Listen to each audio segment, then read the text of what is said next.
म्हणजे जवळजवळ म्हणजे आपल्या साध्या आहारानुसार म्हणजे आपला जो तुम्ही संतुलित आहार घेता तो सोडून म्हणजे नॉर्मली जेवण आपलं जे असतं ते 1200 कॅलरीचं असतं जवळजवळ.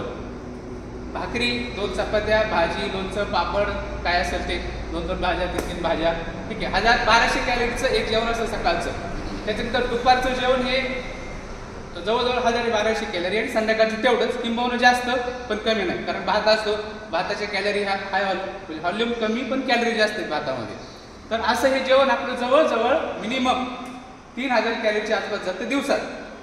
आणि त्या 3000 कॅलरीमध्ये आपल्या शरीराची रिक्वायरमेंट फक्त 2000 कॅलरी आणि शरीरात जातात 3000 कॅलरी. आपण ज्या वेळेला वर्कआउट होतो कधी होत नाही, आता आपण करतो हा भाग वेगळा, पण ज्या वेळेला आपण नॉर्मली समजा वर्कआउट केला तर ठीक, तेवढे कॅलरी आपल्या म्हणजे रिड्यूस होतील, म्हणजे वाचून जातील, बर्निंग होतील, त्या कॅलरीमधून मायनस होतील. नाही झाल्या तर त्या तशाच स्टोअर राहणार आहे, वापरल्या गेल्या तर वापरल्या जाते. असं करत करत समजा रिक्वायरमेंट 2000, इनटेक आला 3000, समजा व्यायाम करून 200-300 गेला, राहिले 700 कॅलरीज. असं करत समजा एक दिवस तेवढ्या राहिल्या, दुसऱ्या दिवशी कमी राहतील, तिसऱ्या दिवशी वाढतील किंवा अजूनही कमी होतील. पण ज्या वेळेला आपल्याला शरीरामध्ये 1000 कॅलरी स्टोअर होतील तर त्यावेळेला आपलं 1 किलो वजन वाढलेलं असतं. म्हणजे 1000 कॅलरी शरीरामध्ये वाढल्या, स्टोअर झाल्या, तर आपलं वजन 1 किलोनी वाढलेलं असतं. असं वजन वाढायला कारणीभूत फक्त आपला आहारच, बाकी काही नाही.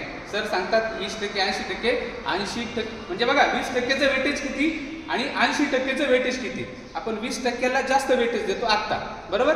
पण त्याच्यानुसार त्या 80%नुसार आपण आहाराला किती वेस्ट दिलं पाहिजे ते आपण ठरवायचं. कारण 20%चा रोल आपण हा कितीतरी तन्मयतेने करतो, 1.5 तास, 1 तास, सव्वा तास, बरोबर.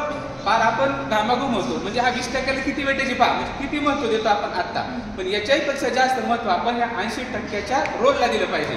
कारण तो आहार जर मेंटेन झाला नाही तर तुमच्या कॅलरीज अजिबात फायदा नाही. तुमच्या समजा ह्या आजच्या वर्कआउटमधून कॅलरीज गेल्या 400, 400 गेल्या, 350 गेल्या, 500 गेल्या. जर तुम्ही इथून जाऊन दिवसभरात एक चहा पिला, एक चहा किंवा एखादा लाडू खाल्ला, पेढा खाल्ला, एक पेढ्याची कॅलरीज आहे 300, चहाच्या कॅलरीज आहेत 350.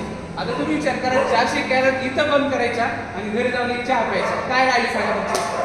काहीच नाही, झिरो. म्हणजे एवढा आपण हातपाय मारून मारून एक चहाने आपली सगळी एनर्जी घालवली, म्हणजे सगळे कॅलरी घालवल्या. म्हणून आपण जे आहार आहे तो आहार 80%तला जो मॅनेज करायचा आहे ते आपण नेक्स्ट सेशनला पाहणार आहे. तोपर्यंत